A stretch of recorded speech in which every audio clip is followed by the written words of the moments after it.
Tell me when you're done. It's really small. It's really fast. What does it do? mPING. Just like on the screen. And I'm not being a smart aleck. I mean, it's there's other mPINGs out there. So while you're doing this, I'll let you know that it's hosted entirely at the University of Oklahoma right now. We are responsible.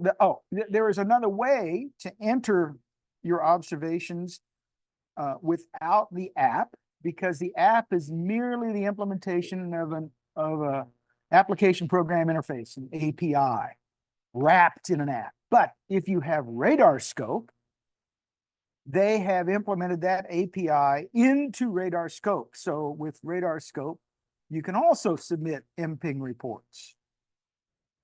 That's great because we want chasers to tell us about the hail they've been into. So now that you all have it, let's continue on. The story behind, you can next slide. What are you doing over there? Okay.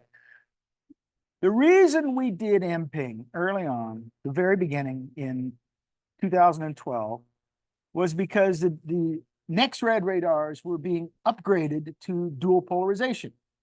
Now, I can wax romantic about all the wonderful things we can do with polarization, but it basically transmits circular polarization and receives in vertical and horizontal polarization. And when we do that, we can tell things about the stuff that scatters the signal back to us, some rudimentary ideas about its shape and what it's made of. One of the things that this was done basically to try to detect hail, but then we thought, gee whiz, we can see other things with this, like snow and maybe freezing rain and maybe ice pellets. And so they came up with something called a hydrometeor classification algorithm, an HCA. There's lots of acronyms here. And in fact, radar is a nested acronym, but we won't go into that. And we decided, I did a study that was not very popular because the National Weather Service had gotten the idea that the HCA would tell them about the kind of precipitation that's at the ground. And so I put together with the only prototype WSR 88D dual pole, which is what it's now called, that existed. It was the prototype at Norman at NSSL. If on RadarScope, you can now find it as the radar is called KCRI. It's right out there. And so I looked at HCA and I had people all over the state on a website, not on an app, send us their observations of what was falling. And I wrote a paper about it, and nobody else would be on the paper, so I was the sole author. And what it said was it didn't work very well at the surface. All the guys that developed the HCA were furious. And there's a lot of them at the lab. But the lab director, whom I had been a graduate student with, sent me an email when he got the copy of the proof of this paper, which has to go across his desk. And he said, come to my office. It didn't even say please. I knew Steve pretty well, so I got up off my desk and I went to his office. He said, this is good to see you. Closed the door. He says, what the hell is this? And I said, well, it's the truth. So he called in the deputy director, and we went up to because I said that the NWS was using this wrong. They had been informed. They had been misinformed. So we went and found out, made sure with a witness that yes, what I said was correct, and we were shown the evidence by the Radar Operations Center, and came back and said, yeah, that's it. And he said, you going to publish this anyway? And I said, yes, unless you tell me not to. So it was published. He was unhappy that the NWS had not managed expectations, and unhappy that the HCA was not useful for what we wanted it to be useful for. And so he formed a Tiger team, and I was part of it. And what we needed were observations of things we cannot observe. We have observations all over the airports. Every airport, major airport, has a automated surface observing system or an automated weather observing system. These things don't even discriminate rain and snow correctly about between 30 and 35% of the time. They get it wrong. They miss light freezing rain. They, of course, cannot detect hail because there's no person there unless it's augmented by a person. And they cannot detect ice pellets. Any reason why anybody should care about ice pellets at an airport? Why? Why should they care?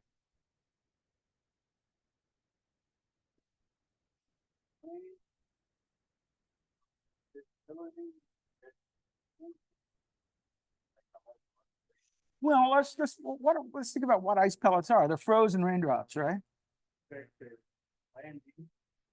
Well, if you're going to take off or land when there's ice pellets, you're going to have to go fly through freezing rain, and you do not want to fly through freezing rain. It's a bad deal. It's just nobody's fun time. Plus, ice pellets are, if you put on de-icing fluid on the wing, we're talking about big airplanes here. The stuff is kind of gelatinous, so it stays, and as you pick up airspeed, it kind of all sloughs off at once, except ice pellets will actually erode it away because they'll hit the surface, grab a little bit of it, and bounce off. And so you don't know how long you've got once you put that stuff on there before it's not there anymore. And there's a holdover time associated. Lots of reasons. So I decided we have enough of this stuff. We started in 2012, December 19th, 2012. We now have over 10 years of it. Let's put together a climatology of all these different winter precipitation types. There's more to it than this, but I'm going to only show you this part. So let's go to the next slide. So, I mean, why do we care? Well, winter weather is the most expensive stuff we deal with. Yeah, hurricanes are bad. Tornadoes are bad. But look what we do when the winter time comes. Every winter, we expect the sand trucks and the salt trucks and the snowplows to be out there. And every time it snows, we go after. That's expensive. How much of this are we going to have to do? We have to go after different, depending on what comes down, we got to do different stuff. How much of that different stuff are we going to have to deal with? So that's a different process that they have to do. So we got to know what the resources are at airports and at cities. And by the way, how's this going to affect wind turbines? Freezing rain affects wind turbines. Don't kid yourself.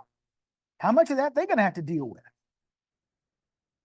Well, except when it does happen in Texas. But anyway, so there's a huge wind turbine facility that's going in near Chicago. Monstrous. What happens? And they get freezing rain up there. We're going to find out. They got to know how much they're going to have to deal with. All right, next one. So what do we mean by P-type climatology? Well, we're going to only do it in certain months. There's no point doing it in the summertime or much into spring. So we're going to only look at January, February, March, September, October, November, December. That's it. That's going to be our winter climatology period. When you look at mPING, you're going to see you can report all kinds of mixes. For the most part, I'm going to collapse those down. I'm going to take the attitude that the least problematic is rain. The most problematic is freezing rain. Come on, freezing rain breaks everything. Everything breaks with freezing rain. So the least problematic is rain. Next problematic is snow. Next is ice pellets. They're a mess. And after that comes freezing rain, which breaks everything. So when there's a mix reported through mPING, I collapse that to the most problematic component. There are four canonical winter P types, and I just named them off. Rain, snow, ice pellets, and freezing rain. Everything's a mixture of all of that. Now, we're going to define the climatology as hours that contain a report of precipitation, not an hour of precipitation. It doesn't last an hour. We just know that it was sometime in that hour. So we'll define this climatology as an hour containing that kind of precipitation. We're going to look at a 10-year period. Most climatologies cover 30 years. But right now, we're in a state of relatively rapid climate change. So a 10-year period is probably the most reasonable thing we can capture. And we'll march that 10-year period out and we'll see how things change. So next year, we'll do another 10-year climatology. The next year after that, we'll do another 10-year climatology. And we'll look at how that changes because it will change. Finally, we're gonna look at this in kind of a funny way. It's shouldn't be too surprising that mPING reports have a geographic distribution that looks an awful lot like where people live.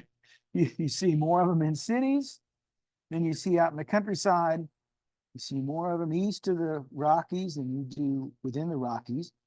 Along the West Coast, there's a whole lot of them, but that's a pretty narrow area.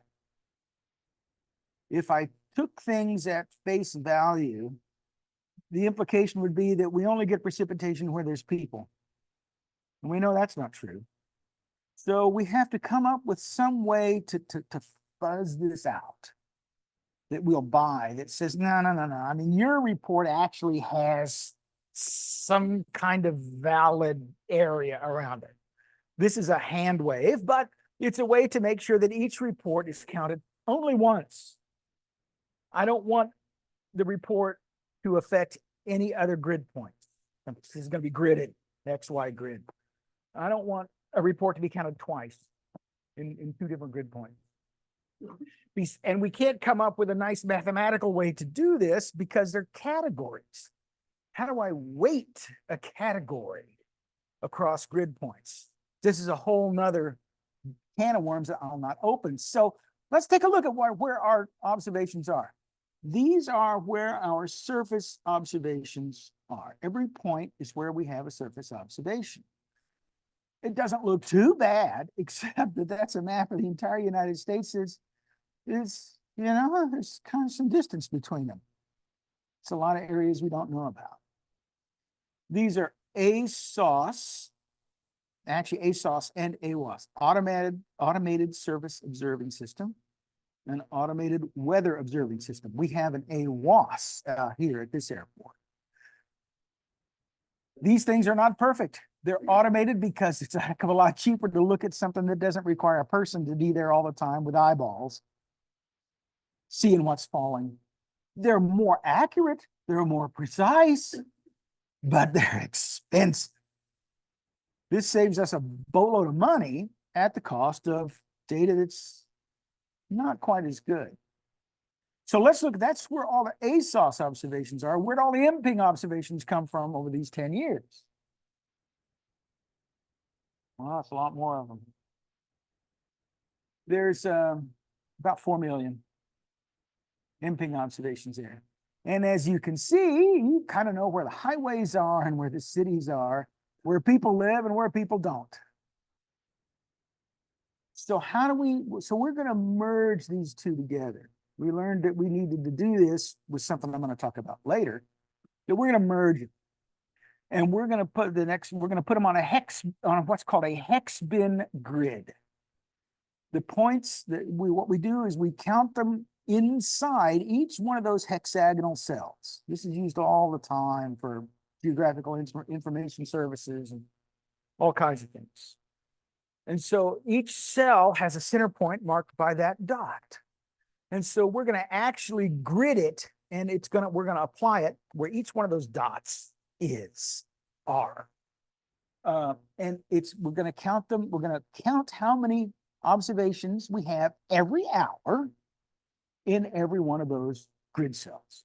So let's see what that's called a tessellation.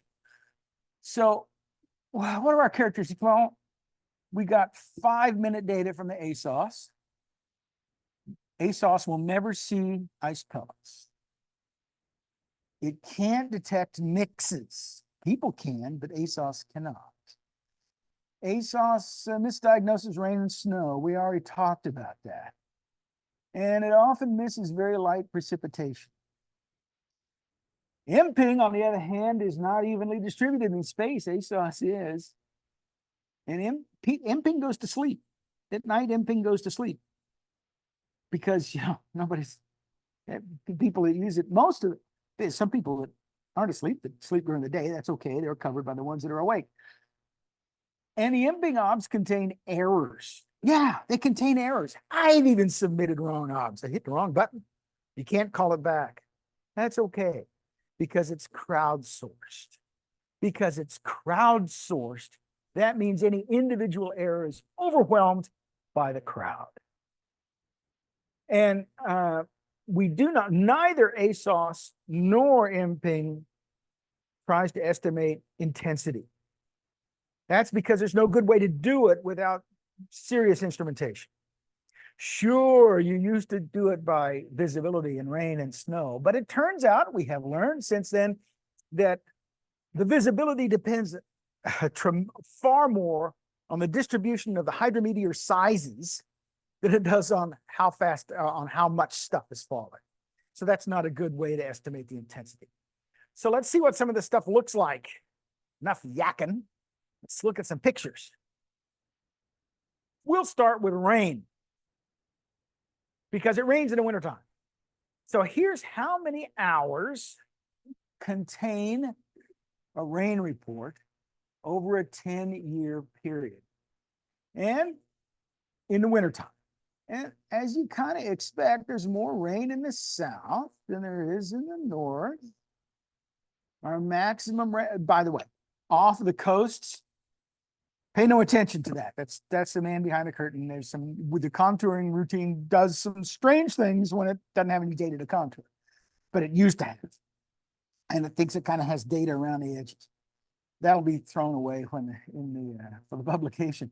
And obviously it rains a lot up in the Northwest, the Pacific Northwest. See, lots of hours in the Pacific Northwest. So around here we can expect, these are contoured, I believe, every 200 hours. Yeah. So around the Gulf Coast of Texas, 1,000 hours of rain. Around us, yeah, 400 hours in the Panhandle and 600 hours around about where we are. And as you go southeast, you get more. That's not terribly surprising, but it's kind of interesting to see how much of it's there. Let's go to the next one. Now we're going to look at snow. Everybody likes snow here. How much does it snow? Well, not a whole lot around here, about 100 hours, something like that. There's a fair bit of snow in our observations up in the north central Rockies, but look at the Great Lakes. Well, that's where the snow is. You want to go snow? The snow is up around the upper Midwest and northern New England. A lot of it, 1,200 hours contains snow up there. So, and it's mainly in the north where we'd expect the snow to be. Not much snow in Florida. It does actually snow there occasionally, and it's a big deal when it does. We get lots of mPING reports about it. So how about the next one? How about ice pellets? We're going to take a look at some ice pellets. Whoa, gee, they don't have ice pellets much west of here, and they really don't, because we get the proper conditions for ice pellets. And guess what? There's a whole bunch of them around the Great Lakes because they get great conditions for ice pellets there. But we have this maximum that's just in the northeast corner of Oklahoma and southwest corner of Arkansas and southeast corner, right at that corner area. That's actually a little maximum of ice pellets. Who knew? It's a surprise to me. Work like this has been done in the past, but not much of it because it's really hard to do with the observation systems we had. It's easier to do now. Let's take a look at freezing rain. Oh, that's everybody's favorite, huh? We just love freezing rain. It's great fun, isn't it? Look at that. Ha, hello. Yeah, it happens really a surprising amount here. It does happen in the Northwest. It doesn't happen in the mountains. I lived in the mountains for 13 years, and you get freezing drizzle from time to time, which is really horrific mess because the ground is always cold enough for it to freeze onto the ground. But it doesn't do the kind of damage, except to fenders, that refreezing rain does here. Look at the East Coast. Oh my God, they get freezing rain all over the place there too.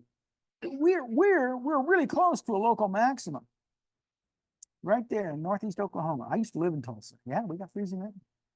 All right, let's go to the next thing. What's the next thing I got? Oh, mixed precipitation. What I did was every mixed report, I just took it as a mix, and I said, well, where's all the mixes? Well, all the mixes are where we have all these transitional types. A mix is considered a transitional type. It doesn't last for very long. You're going from one type to another. You're going from rain to snow or snow to rain. You're going from snow to ice pellets to freezing rain. It doesn't last very long. But still, it's mainly to the east, and it's mainly around down, kind of down one of the Great Lakes, because that's where we get the lower structure of the atmosphere we need to make these mixes. There it is. There's not a lot of it because it doesn't last very long. Okay, now what do we have? Oh, yeah. All right, there's one other p-type that ASOS can report. It's a UP. It says it stands for unknown precip. It means that, geez, something went through my LED weather indicator, but I don't know what it is. So it tells us that something's falling, but we don't know what it is. And there's a lot of it. There's more of that than there is of mix. By the way, ASOS doesn't know what mixes are. But we see it even in places where we don't have mixed precip. Take a look there, Denver. Yeah, some there, some off in the northwest, kind of eastern Washington. What's that about? We have a lot of UPs, which is what ASOS would register, and ice pellets will register as UP and ASOS.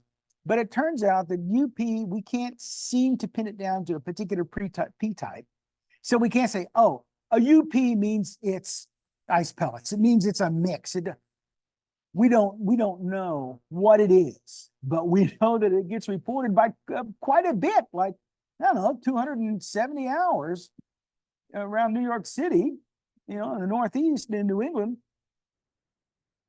has UP in it. UP doesn't always last for very long, but it's still there. So that's, that is kind of a dirty little secret. But it's not really a secret. It's just that I've never seen anyone that can tell me how much there is. Hail. Everybody likes hail, especially if you're a roofer. So let's take a look at what kind of climatology we can put together about hail. Where do hail reports live? Hail reports live in storm data. How does storm data work? What's it for? Storm data is maintained by the National Weather Service, and it's there to help them verify warnings and forecasts. So especially severe weather, not so much winter weather. What are they interested in? They're interested in tornadoes. They're interested in strong straight line winds, and they're interested in hail bigger than an inch. If it's not bigger than an inch, storm data doesn't care. It's not that bigger than an inch doesn't matter. It's just that's what verifies a warning of a severe thunderstorm or a severe thunderstorm watch. Is 1 inch hail, 50-knot winds, tornadoes. That verifies a severe warning or a severe thunderstorm watch or a tornado watch. So, but what about hail that's less than an inch? It will devastate crops if there is any wind at all. Pea-sized hail will knock down crops that are ripe. When do crops ripen, especially grains? No, about storm season. So this makes a huge difference to agriculture. Oh, and by the way, to insurance actuaries who write crop insurance. So they care a lot. We're not selling this data to them, but it's available. We care a lot about small hail, but it doesn't appear in storm data. So now in this case, we're not going to count hours. We're going to count days with hail. How many days with severe hail do we have? How many days with small hail? Through which data set? So let's take a look at that. Oh, and can we see if the pattern changes with global warming? I'm sure we can, but we only have our first 10 years. So let's take a look at the next one.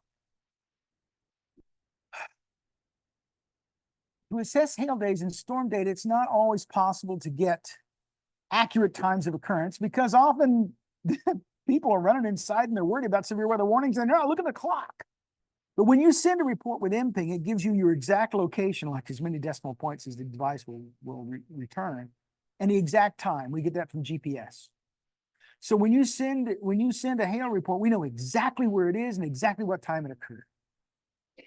any hail at any time of day defines a hail day for us. And severe hail is, I haven't seen it happen, but severe hail is almost always accompanied by stuff that isn't severe, smaller hail. I have seen baseballs in the absence of anything else, including rain, but it's not common. And severe and subsevere hail do have a seasonality to them. So let's take a look at some of it. There's where our reports come from. On your left is the storm data sub-severe reports. Why would storm data have any sub-severe hail in it at all? Because it's usually associated with something else. That's happened to just put it in there. Let's look at, but now we look at mPING sub-severe hail reports, and boy, you can see that only happens where people are. Well, no, we're going to fix that. Now let's take a look at the severe reports.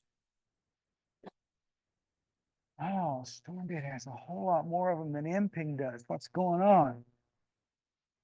When they have a severe warning, the NWS actively searches for observations. They have people they call, they didn't see any, they start just random calls where their warning was, looking for reports of severe hail. They actively go after it. mPING is passive. You have to get run over by it in mPING. And so severe hail is pretty rare stuff. So, and it doesn't cover a lot of area. Hail swaths are really tiny. That's why the National Weather Service busts its butt to go after severe reports. They issue a severe warning. They want to know how well they're doing. And so they will get on the phone and go after reports of severe weather. We can't get on the phone and go after mPING. You just have to be there. So you see that severe hail actually only happens where there's people in mPING, but that's also where they got run over by the severe hail. Severe hail is really rare. So even though you've got a lot of observers out there, they have to be where it happens. So what's the best thing to do? Let's combine these two. Let's go to the next thing. Oh gosh, now let's take it just days with any hail, all right? On the left side, we see red is storm data. Blue is mPING data, independent. And we see that the same patterns fall out, but the numbers are different. mPING doesn't record as many hail days as storm data does. Let's see, is that correct? No, mPING actually records more hail days than storm data does because mPING includes subsevere hail, a lot of it. So when we look at where does hail fall, if we combine these two, well, on us. That's on the right side. That's the combined data. That's the best picture we have right now of number of days with hail. Let's go to the next one. Just any hail. How about subsevere hail? Well, we already know storm data is gonna be really short because they don't care technically. mPING, you can report small hail on mPING, and people do. And again, here we are. It's going to happen here. It also happens actually up in Colorado, northern and eastern Colorado. There's some big hail experiments went on there back in the 70s. So now let's see, what are we going to look at next? Probably severe days. Yes. And storm data has a lot more severe days in it than mPING does. But when we look at the combination of the two, that's when we get the best picture.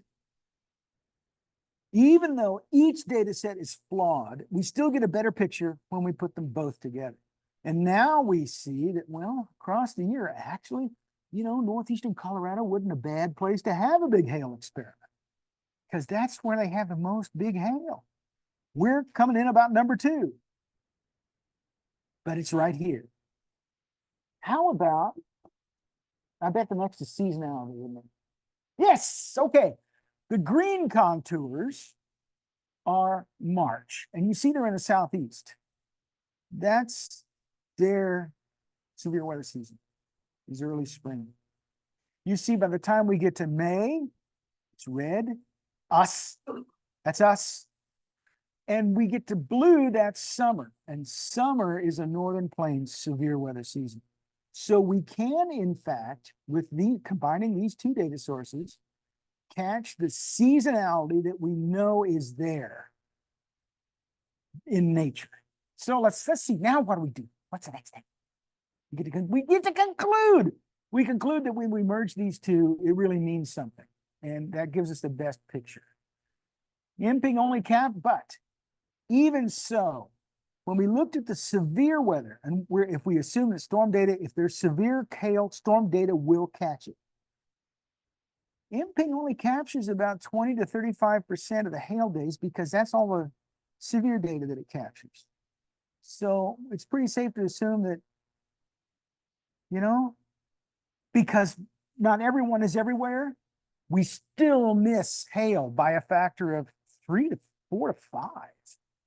So there's probably 4 or 5 times as many days with hail as we can see with any observing system that we have. And that's because it's a big country and it's scattered around, scattered all over. Finally, let's take a look at what people do with this. Does this have any operational impact on our everyday lives? Let's find out. We asked the National Weather Service, how do you use this stuff? Do you use this stuff? Because they have it. It appears on what's called their AWIPS display, which is what they use for their operational forecasting. And they could put mPING reports on their AWIPS display, which shows real data, shows radar data, shows model data, shows surface analysis, shows everything they want to see as a meteorologist. We surveyed 112 weather forecast offices, 45 responded. There were 10 questions. They were mostly yes, no. We didn't use up much of their time. Missing responses counted as either a no or we don't use it. So let's see. What'd they say? Well, 89% of the offices that responded said they use it operation. 11% said would. So now they know about it. Okay. How about how they use it? They check to see if forecasts are on track.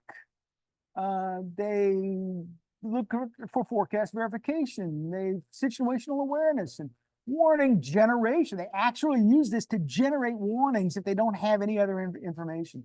And they will cross-check with spotters.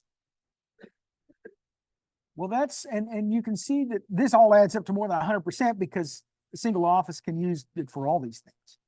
But that's pretty good. This is pretty serious operational stuff. It's not throwaway. What else they use it for? Have they used it to alter a forecast? To actually alter a forecast? Well, about half of them said, yeah, we changed our forecast based on the mPING reports we got. That's pretty important. That's a big deal. For the Weather Service to change an operational forecast is a big deal. What else? How about what forecast that were altered based on mPING data? Well, a few warnings. Warnings, that's another big thing out of the office, were altered, probably generated, based on mPING data. Short-term forecasts, less than 12 hours, were altered. And some longer-term forecasts were altered because they were seeing things change that they didn't expect. That's another big deal. That's a big plus for us. Next. Do you promote mPING and use social media and spotter training? Well, half of them do, half of them don't. We've learned since, this is a few years ago, more of them are beginning to use it. We want to change the app such that we can identify reports that come from trained spotters, not the individual spotter, but know that that spotter is trained. We have ideas about how to do that, and changes in the app are coming. Next. And do we encourage a spotter to use this over traditional methods, which are like call it in? And about half of them do, especially when it comes to wind and hail. Spotters can do this. So, and what else? Finally, is it helpful to know that an mPING report came from a spotter? This helped guide us how we want to change the app. And do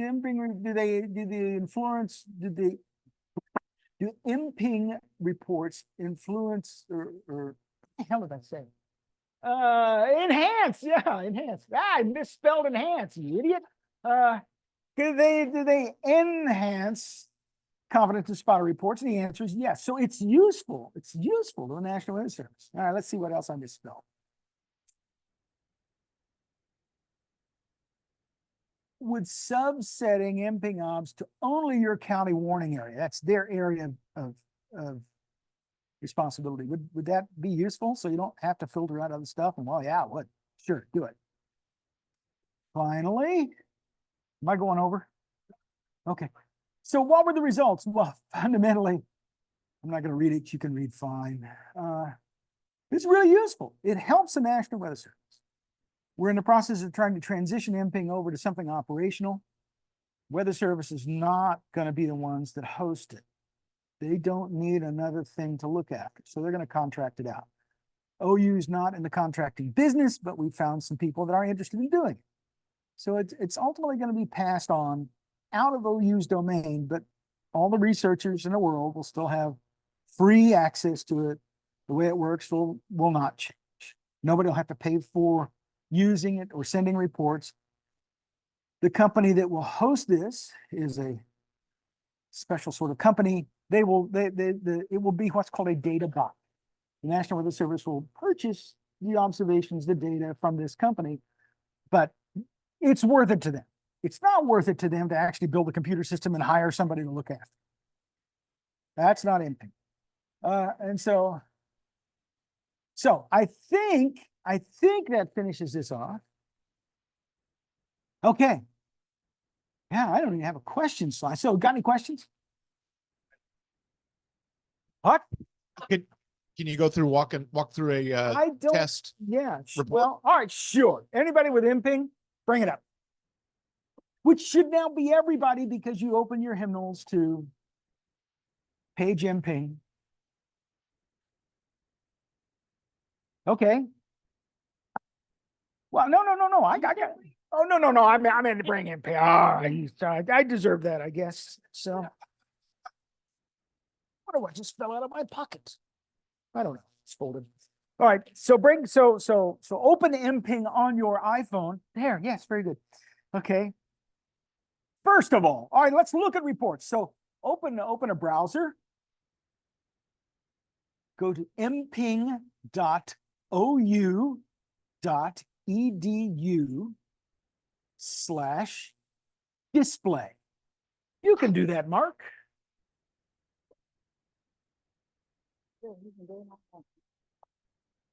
Now, you can open the mPING app and tap view reports, but it only looks in your local area. You have to fill the screen with it. Hurry up. You're an IT manager. Come on.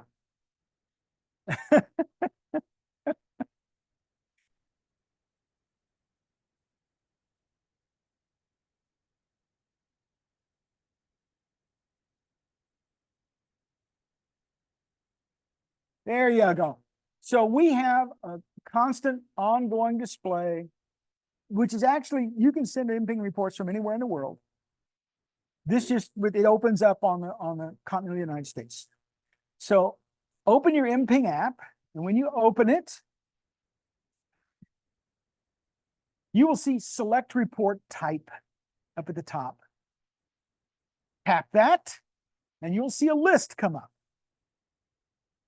At the top of that list is test. Tap test. You'll see that is the report you have selected. Tap submit report. You're now done. Your report is now in our database. You want to see it? Tap view reports, and it will show up. Mine will show up with a little yellow X because I'm the only one. But pretty soon we'll see a whole lot of little yellow X's all on top of each other. If you submit a test report. Test reports don't do any damage. None doesn't do any damage either. None is a little brown square. Cast is a little yellow X. And so you can submit test reports all you want. That's what they're there for. Get familiar with the interface. There are other things you can report in mPING. Some of these things are going to change. Wind damage is going to change. We're not going to ask you to try to do an overall estimate. We're going to just ask for what you see. Broken limbs, stuff moved around, roofs missing, houses flattened. Just things that you see. You can report as many as you want.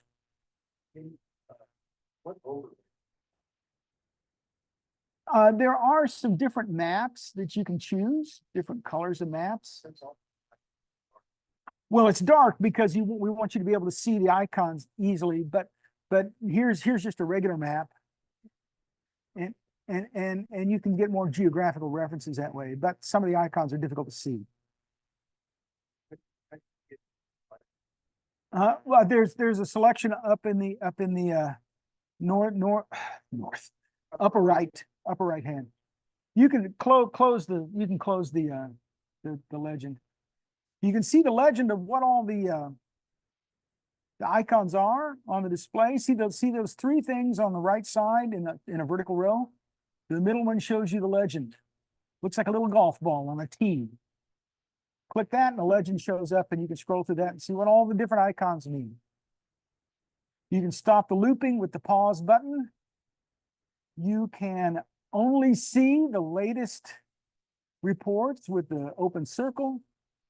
And you can change the maps, change the map which you look at the very top.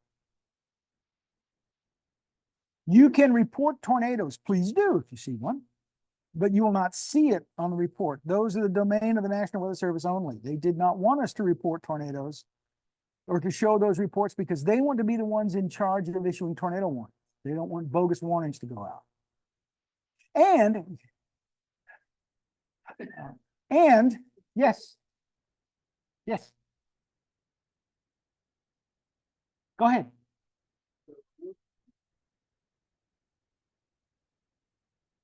You don't. The whole idea. You're anonymous. Because when we put this out was when everybody found out the NSA knows everything we do.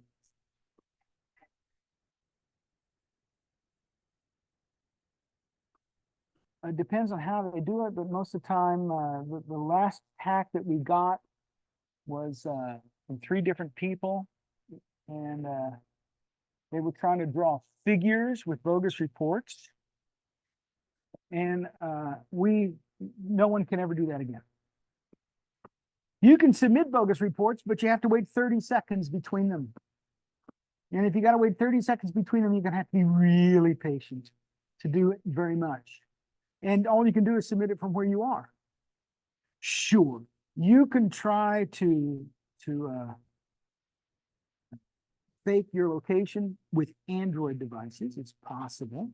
We'll detect it and we won't accept your observation. So no one's going to be able to do that again. We don't need to know who you are. We don't want to know who you are. We really don't, because there's liability issues. What if Aunt Margaret's house, your great Aunt Margaret's house, gets the roof blown off, and somebody reported a tornado there, but the National Weather Service didn't have a tornado warning out? There's a liability issue. Who did that? Who reported that tornado? Liability issue. We don't want that. So that's why it's synonymous. This is when all the stuff from David Snow came out about the NSA. And people were really antsy. And so we made it anonymous. And we mean it. It's anonymous. And if push comes to shove, it's, first of all, operational meteorologists know what's reasonable and what isn't. So if in July, somebody starts reporting snow, not a problem. If somebody reports 5-inch plus hail, in severe clear, not a problem. Somebody reports 5-inch plus hail in December in North Dakota, not a problem. They can't report much of it. They can only do it every 30 seconds, not a problem. We can filter that stuff out by hand. It's really easy. So it's the bogus reports, first of all, they're buried by the crowd. Anything all by itself stands out. Anything in the middle of the crowd, if you can't tell the difference by looking at it, it doesn't matter. If you can tell the difference by looking at it, don't use it. There's a lot of ways to filter the data as you download it. Anybody can get an API key, as long as you're not using it to make money, and download the entire database, all 4 million reports. You can't do it all in one gulp. You got to do it in bits and pieces, but you can do it. And you can do whatever research you want with it. You can just look at it if you want to. It's all available. It's publicly available. If you want to make money off of it, that's different. That's not driven by us. That's driven by AccuWeather. Turns out a patent exists for sending hazardous weather information via wireless handheld device, hazardous geotagged weather information via wireless handheld devices. That patent will run out. The last patent will run out in 2026, at which point the floodgates are open and anybody can get anything they want. Well, unless they have to buy the data from one of these other entities, but it'll still be open. Any other questions? Yeah, on the reporting data that you did with the weather forecast folks, is there a way to, you said half were using it, is there a way to see what part of the country? Did you have a field that says, you know, is it the center of the country that's using all the data and the coasts don't care? Or... We didn't look at that.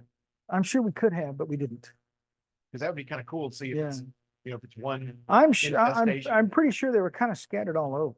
Because I mean, we only got about half of the state of the WFO's reporting, so I think they're probably scattered all over. And the 34,500 square kilometers, is that the size of a hex bin? That's the size of the hex bin. That's about a 1 by 1 degree square. That's been another thing that was used. Third of a grid square for a Yeah.